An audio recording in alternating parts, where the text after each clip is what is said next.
22শে জানুয়ারি রাম মন্দির উদ্বোধন উপলক্ষে সরকারি ছুটির ঘোষণা করলেন নবান্ন। দেখে নিন বিস্তারিত খবরটি। ভিডিওটি শুরু করার আগে আমাদের আসাম নিউজ ইউটিউব চ্যানেলটি সাবস্ক্রাইব করতে ভুলবেন না।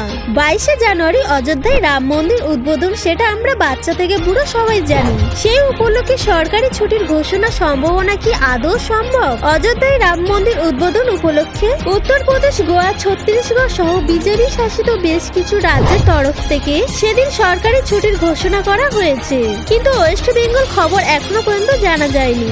এই দিন উত্তরপ্রদেশের মুখ্যমন্ত্রী যোগী আদিত্যনাথ যেদিন ড্রাই ডে ঘোষণা করেছেন, বিজেপি শাসিত অনেক রাজ্যের তরফ থেকে কেন্দ্রের কাছে ওই দিন জাতীয় ছুটির ঘোষণা করার আবেদনও জানানো হয়েছে।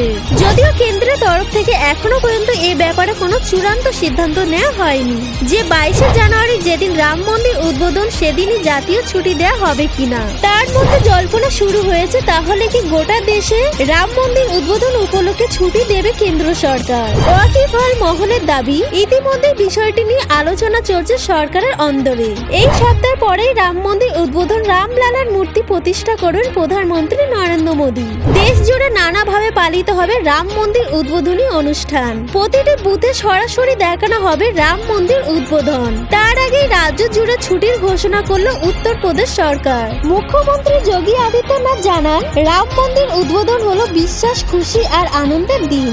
রাজ্যের সমস্ত স্কুল আর সরকারি অফিস ওই দিন ছুটি থাকবে।